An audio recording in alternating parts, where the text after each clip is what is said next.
आज हम class 10th का हिंदी में अध्याय 5 जो है नागरी लिपि, अध्याय 5 में नागरी लिपि, इससे रिलेटेड इसका एमसीक्यू प्रश्न करेंगे।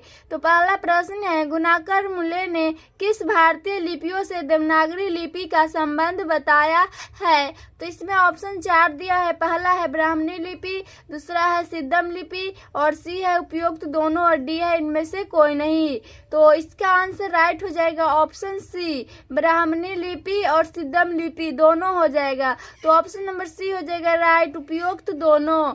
क्वेश्चन 2 है, उत्तर भारत की नागरी लिपि को हम किस नाम से जानते हैं? तो इसमें भी 4 ऑप्शन दिया है, जो है देवनागरी लिपि पहला, बी है ब्राह्मणी लिपि, सी है सिद्धम लिपि, डी है इनमें से कोई नहीं। तो इसका हो जाएगा ऑप्शन नंबर ए हो जाएगा राइट, देवनागरी लिपि। उत्तर भारत की नागरी लिपि को हम देवनागरी लिपि के नाम से जानते हैं। तो इसका ऑप्शन नंबर ए हो जाएगा राइट।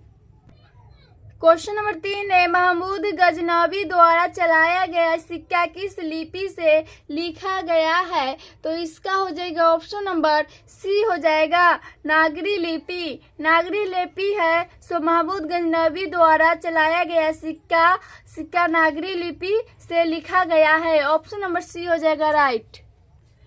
क्वेश्चन 4 है, मराठी भाषा की लिपि है, तो इसका हो जाएगा ऑप्शन नंबर ए हो जाएगा देवनागरी। क्वेश्चन 5 है, मराठी का कौन सा अक्षर देवनागरी लिपि से भिन्न है? तो ये हो जाएगा ल है सो मराठी का ल अक्षर देवनागरी लिपि से भिन्न है। ऑप्शन नंबर बी हो जाएगा राइट। क्वेश्चन नंबर 6 है, बंगला लिपि प्राचीन नागरी लिपि की डैश है, तो इसका हो जाएगा ऑप्शन नंबर सी हो जाएगा बहन है सो बंगला लिपि प्राचीन नागरी लिपि की बहन है। तो ये हो जाएगा ऑप्शन नंबर सी राइट हो जाएगा।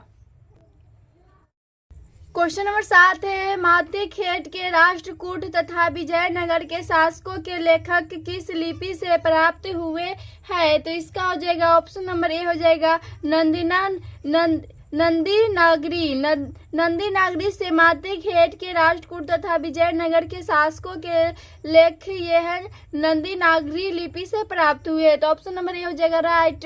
क्वेश्चन 8 है, कि शासक ने ऐसा सिक्का चलाया था जिस पर राम सीता की आकृति और नागरी लिपि में राम सीए शब्द अंकित है? तो इसका हो जाएगा ऑप्शन नंबर बी हो जाएगा अकबर। ऑप्शन नंबर बी हो जाएगा राइट।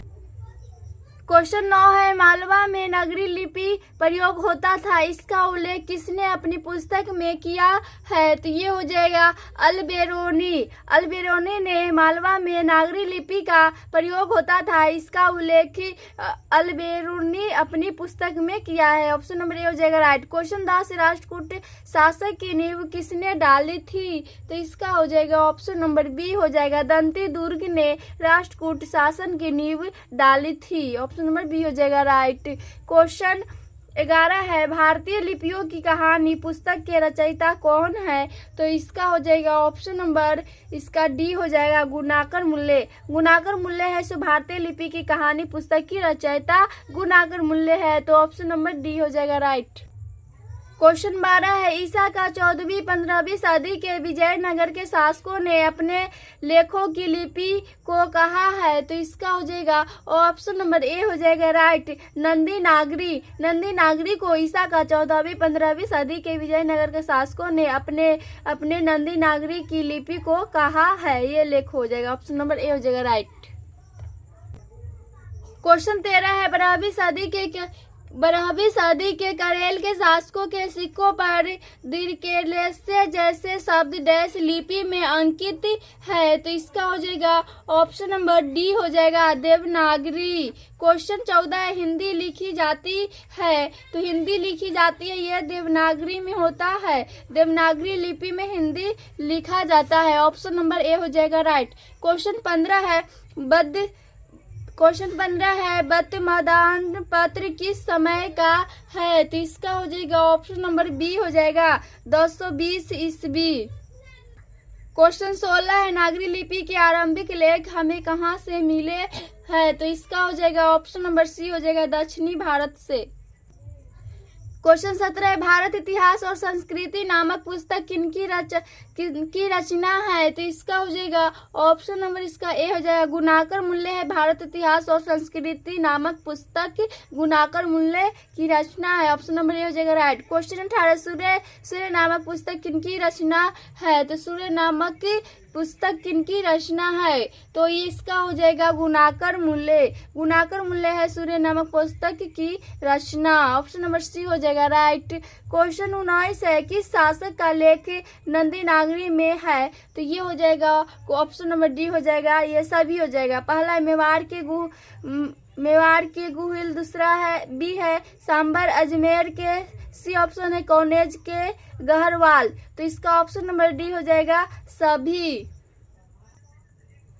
क्वेश्चन 20 है देवनागरी लिपि में कौन भाषा नहीं लिखी जाती है? तो इसका हो जाएगा ऑप्शन नंबर सी हो जाएगा तमिल है। सो देवनागरी लिपि में भाषा नहीं लिखा जाता है तमिल। ऑप्शन नंबर सी हो जाएगा राइट। क्वेश्चन 21 है हिंदी के आदि कवि कौन है? तो हिंदी के आदि कवि हो जाएगा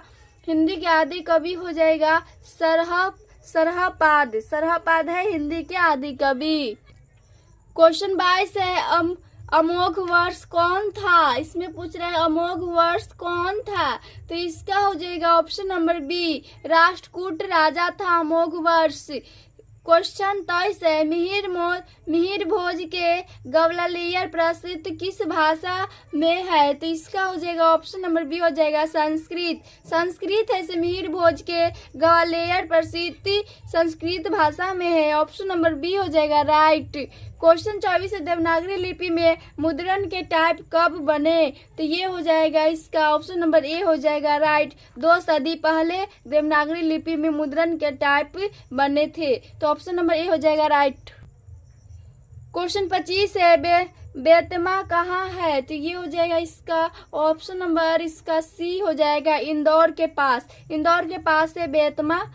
क्वेश्चन 26 है दक्षिण भारत में किस राजा के पलियम ताम्रपत्र मिले हैं? तो इसका हो जाएगा ऑप्शन नंबर बी हो जाएगा राजा वर्गुण दक्षिण के भारत के राज वर्गुण राजा के पलियम ताम्रपत्र में मिले हैं।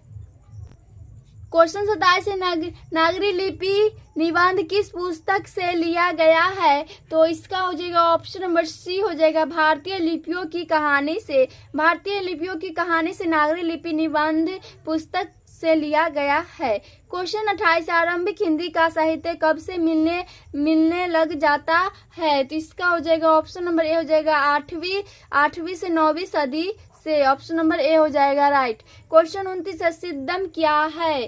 तो क्वेश्चन है सिद्धम क्या है? तो इसका हो जाएगा एक प्रकार की लिपि है। सिद्धम है एक प्रकार की लिपि। ऑप्शन नंबर डी हो जाएगा राइट। क्वेश्चन 30 है नेवारी भाषाएं किस लिपि में लिखी जाती है? तो ये हो जाएगा देवनागरी लिपि में नेवारी भाषाएं लिखी जाती है देवनागरी लिपि में। ऑप्शन नंबर ए हो जाएगा राइट। क्वेश्चन 31 है श्रवण बेलगोला स्थान का संबंध है? तो इसका हो जाएगा ऑप्शन नंबर ए हो जाएगा। तो इसका ऑप्शन नंबर ए हो जाएगा जैन धर्म से श्रवण बेलगोला जैन धर्म का संबंध है। क्वेश्चन नंबर 32 है गणित सार संग्रह की रचना किसने की? तो इसका हो जाएगा ऑप्शन नंबर इसका सी हो जाएगा महावीराचार्य ने। गणित सार संग्रह की रचना किसने की? तो ये हो जाएगा महावीराचार्य ने किया गणित संग्रह की रचना। ऑप्शन नंबर सी हो जाएगा राइट। क्वेश्चन 33 है दोहा कोश किसकी रचना है? तो क्वेश्चन में बोला है दोहा कोश किसकी रचना है? तो इसका हो जाएगा ऑप्शन नंबर डी हो जाएगा सरहपाद है दोहा कोश की रचना। ऑप्शन नंबर डी हो जाएगा राइट। क्वेश्चन नंबर 34 नागरी लिपि कब एक संवैदेशिक लिपि थी? तो इसका हो जाएगा ऑप्शन नंबर सी हो जाएगा 8वीं से 11वीं सदी से नागरी लिपि एक संवैदेशिक लिपि थी।